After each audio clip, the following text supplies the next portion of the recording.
Bismillahirrahmanirrahim. Assalamualaikum warahmatullahi wabarakatuh. Halo anak-anak semuanya, apa kabar hari ini? Jumpa lagi di sini di video pembelajaran IPS dengan Ibu Dita. Untuk anak-anak Ibu kelas 7 di SMP Negeri 10 Bandung, kita akan melanjutkan materi di bab yang sama, yaitu di bab 4, mengenai kerajaan-kerajaan Hindu-Buddha di Indonesia beserta peninggalan-peninggalannya pada masa Hindu-Buddha. Yang perlu kita ketahui adalah di Indonesia terdapat 8 kerajaan yang bercorak Hindu-Buddha.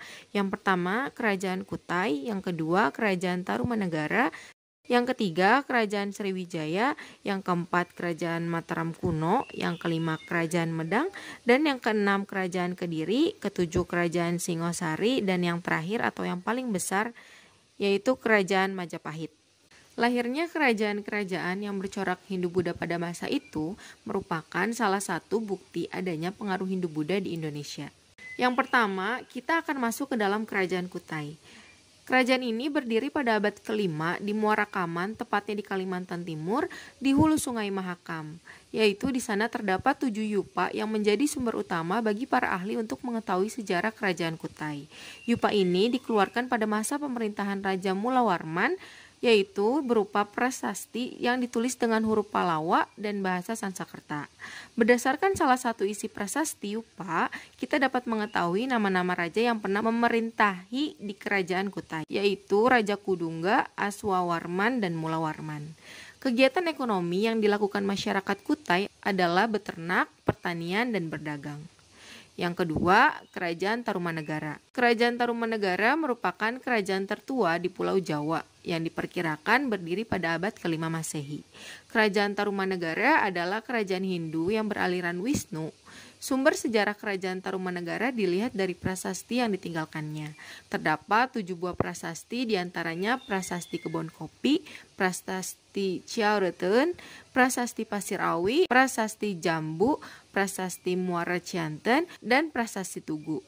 Sumber lain tentang Kerajaan Tarumanegara yaitu diperoleh dari catatan seorang musafir Cina yang bernama Fa Hin. Dalam perjalanannya ke India, mereka singgah di Poti atau Pulau Jawa. Mata pencarian masyarakat Tarumanegara yaitu bertani dan berdagang. Yang diperdagangkannya adalah cula badak, kulit penyu, dan perak. Di Tarumanegara terdapat 3 agama, yaitu agama Hindu, Buddha, dan animisme. Namun untuk raja memeluk agama Hindu. Raja yang terkenal adalah Raja Purnawarman, yang merupakan raja yang gagah, berani, tegas, adil, jujur, dan arif dalam memerintah. Pada masanya, raja membangun irigasi yang disebut sebagai Sungai Gomati, yaitu sebagai bentuk usaha untuk memajukan pertanian dan mencegah bahaya banjir. Yang ketiga adalah Kerajaan Sriwijaya. Kerajaan ini berdiri sejak abad ke-7 Masehi, yang merupakan salah satu kerajaan besar di Indonesia. Kerajaan Sriwijaya juga mampu mengembangkan diri sebagai negara maritim, yaitu dengan cara menguasai lalu lintas pelayaran dan perdagangan dari Selat Malaka, Selat Sunda, hingga Laut Jawa. Sumber sejarah Kerajaan Sriwijaya diperoleh dari seorang pendeta Cina yang bernama Ithing, dan juga terdapat prasasti yang berasal dari dalam negeri maupun luar negeri. Namun diperoleh keterangan yaitu mengenai Kerajaan Sriwijaya, diantaranya Kerajaan Sriwijaya pernah menjadi pusat kegiatan ilmiah agama Buddha di Asia Tenggara. Pulau Bangka dan Jambi Hulu telah ditaklukkan Sriwijaya pada tahun 686 Masehi. Dan pada awal abad ke-11, Raja Rajendra Chola dan Kerajaan Kolomandala dari India melakukan penyerbuan besar-besaran ke wilayah Sriwijaya. Penyerbuan ini dapat dipukul mundur, namun berhasil melemahkan Kerajaan Sriwijaya. Kerajaan Sriwijaya diperkirakan terletak di Palembang, dekat pantai dan tepi Sungai Musi. Perdagangan menjadi mata pencarian pokok, dan Sriwijaya berkembang menjadi pusat perdagangan, sehingga membentuk armada angkatan laut yang menguasai kawasan perairan Asia Tenggara, Laut Natuna, Selat Malaka, Selat Sunda, dan Laut Jawa. Sriwijaya juga menjadi pusat agama Buddha Mahayana di Asia Tenggara. Banyak pendeta yang belajar agama Buddha yang dibimbing oleh seorang guru bernama Sakyakirti. Pada saat ini, raja yang terkenal adalah Balaputradewa. Ia memerintah sekitar abad 9 Masehi. Dan pada masa pemerintahannya, Sriwijaya mencapai masa kejayaan. Namun, pada abad ke-11, kekuasaan kerajaan Sriwijaya mulai mundur. Hal ini mengakhiri riwayat kerajaan Sriwijaya. Yang keempat, Kerajaan Mataram Kuno. Kerajaan Mataram kuno berdiri pada pertengahan abad ke-8. Kerajaan ini diperintah oleh dua dinasti, yaitu dinasti Shailendra yang beragama Buddha dan dinasti Sanjaya yang beragama Hindu.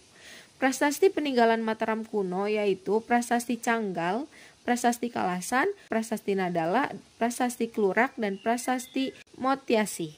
Berdasarkan Prasasti Canggal, Mataram kuno mulanya diperintah oleh Raja Sana, yang kemudian digantikan oleh keponakannya bernama Sanjaya. Pada masa ini digambarkan bahwa rakyat hidup aman, tentram, yang ditandai dengan tanah Jawa yang kaya akan padi dan emas. Setelah Raja Sanjaya, Mataram kuno diperintah oleh Rakai Panangkaran. Dalam Prasasti Kalasan disebutkan, Rakai Panangkaran memberikan tanah dan memerintahkan membangun candi untuk Dewatara dan biara untuk diberikan kepada pendeta agama Buddha. Tanah dan bangunan ini terletak di Kalasan. Namun setelah peninggalan Rakai Panangkaran, Mataram kuno terpecah menjadi dua. Satu dipimpin oleh keluarga Sanjaya yang beragama Hindu dan berkuasa di Jawa bagian selatan.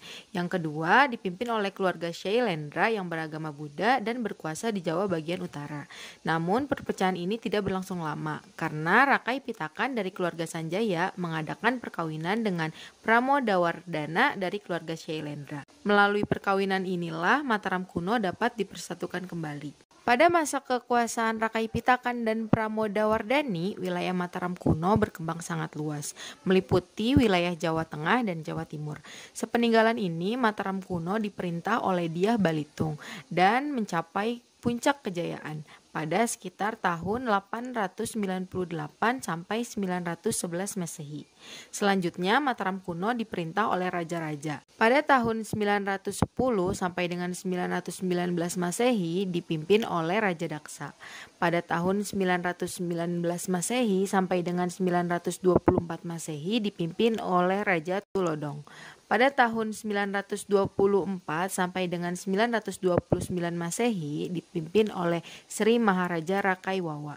Namun pada masa ini terjadi bencana alam, yaitu meletusnya Gunung Merapi yang memporak-porandakan Jawa Tengah, sehingga Empu Sindok selaku pejabat dalam pemerintahan Sri Maharaja Rakai Wawa memindahkan pusat kerajaannya ke Jawa Timur. Hal ini juga disebabkan oleh serangan-serangan Sriwijaya ke Mataram.